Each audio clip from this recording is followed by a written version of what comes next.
I have a follow-up question to what you just said, which is there are wolves that are watching you like a hawk.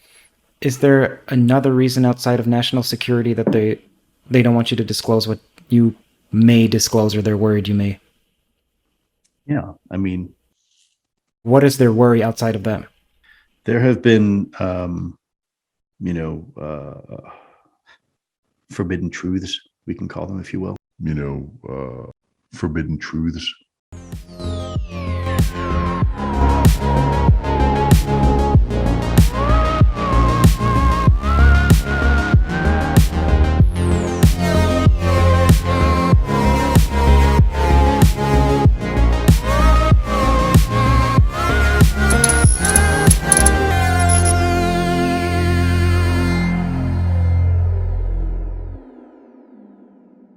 This is the second interview with Luis Elizondo and his longest interview ever. Luis Elizondo is a former U.S. Army counterintelligence special agent, mostly known as the director of the now defunct ATIP, a program initiated by the Defense Intelligence Agency in order to study unidentified aerial phenomenon, also known as UFO form. Thank you and enjoy this conversation, one of the most revelatory conversations with Luis Elizondo to date. That's primarily thanks to you, as this was an AMA. That is, questions were gleaned from you. Thank you for watching/listening, and thank you, Lou, for your generosity. To them, I have a follow-up question to what you just said, which is there are wolves that are watching you like a hawk. Is there another reason outside of national security that they don't want you to disclose what you may disclose or they're worried you may? Yeah, I mean, What is their worry outside of them? there have been, you know, forbidden truths, we can call them, if you will. There have been forbidden truths in the history of not just our country, but many countries. Truths that could upset a balance, a balance that's been around for a long time.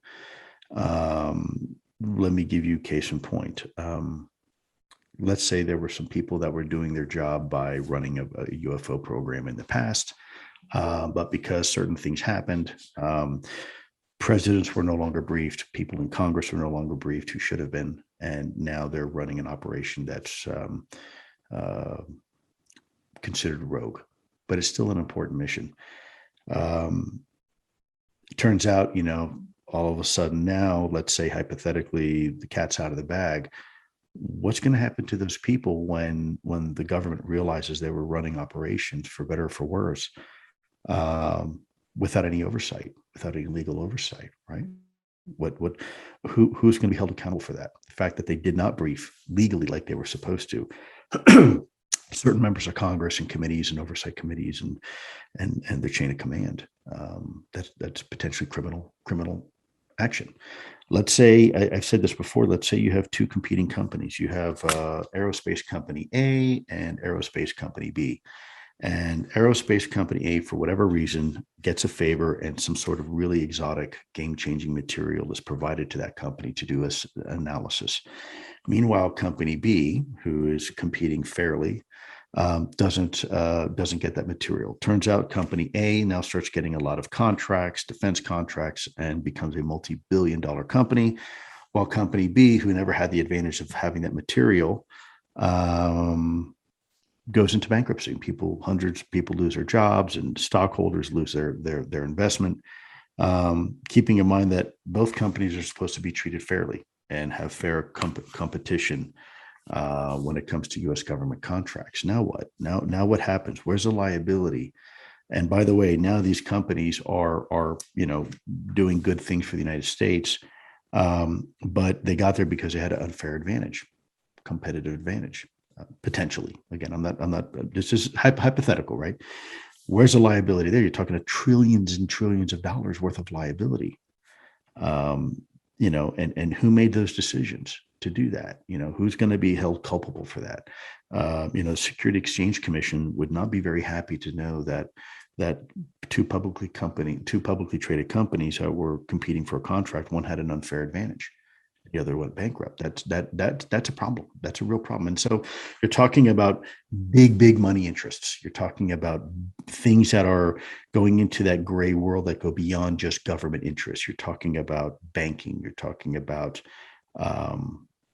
some of the biggest names on the planet that have a lot to lose or a lot to gain in hindsight. So, I think we always have to be careful that governments have always had interesting ties to certain interests, and that's true of all governments. It's not just the U.S. That's everybody, and we need to be mindful of that. Because you could be putting some people in a very uncomfortable position, and I'm aware of that, and that's why I've been very delicate how I approach this topic. I'm not trying to beat anybody up. I'm not trying to expose anybody and say, ah, ha, ha, gotcha. See there. I'm trying to have the conversation in a collaborative, meaningful way where everybody wins. Nobody has to get burned, right? It's not a zero-sum game. I'm not. Hypothetically, do they view it like that? Like there's a potential where everyone can win, or do they view it somewhat zero Well, I summed? can't speak for them. I can't tell you what they think. All I can tell you is what I think and my approach. And my approach is to say, look, guys, we're not trying to expose anybody. This is not, I'm not trying, it's not a witch hunt, despite what you may see on social media where everybody wants their pound of flesh.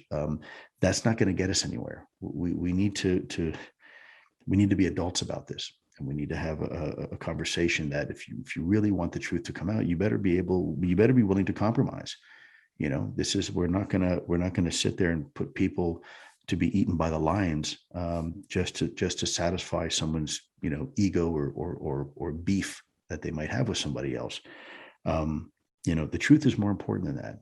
This is not about see, I told you so, or being vindicated. This is about having a conversation that can affect all of humanity, and we have to be willing to set aside some of that, if you will, and understandably so. You've got lots and lots of decades worth of people covering this up. I know there's a lot of animosity and resentment as a result of that by people saying, you've been lying to us for all this time, but we got to be willing to put that aside if we really want to move forward, in my opinion. You're referring to animosity from the general public or animosity from some of these wolves that No, you general referenced? public who want their pound of flesh because people have been covering this topic up for too long, knowing that it's real and lying to the American people. Potentially, how I long is know. too long? Potentially, is it centuries? Is it decades? Well, there's information that goes. I live here in Wyoming, and I live next to members of the Crow Nation. And if you've ever had a chance to talk and really engage with indigenous people, first of all, they're very, very private. Two, they have an incredibly rich history. Their oral traditions and oral history doesn't go back a few hundred years. It goes back millennia. In fact, when Europe was facing its dark ages and mankind almost went extinct in the European continent, and we were burning books, indigenous people over here were experiencing a golden era. That wasn't the case over here. And the way they look at nature, the way they look at this topic, UAP, is not like we look at it through Western eyes. In fact, they don't view it as a threat at all. In fact, they don't view it even as paranormal. They view it as normal, as part of nature, their natural environment, as real as the lakes and the sky and the trees on the mountains are. And it's just accepted as part of the greater universe. And I think there's some beauty there. They're not held hostage by their fears. In fact, they embrace it, and that goes to show that you don't have to view this topic as an either or. It doesn't have to be viewed as a threat or as some sort of saving opportunity for our species. It could just be a natural part of our existence. Again, do I subscribe to that? I don't know, but I certainly think it's another perspective that we should consider. If that is the case and they're right, then we've been dealing with this for millennia. I can tell you that having a chance to talk to some people in the Vatican, they describe these flaming Roman shields in the sky that would follow them from battlefield to battlefield, what they call the eclipus, which is the shape of the Roman shield. That's documented. That's there. In fact, I think, if I'm not mistaken, I haven't read it from Jacques Vallée, but from my understanding, Jacques Vallée even wrote a little bit about that.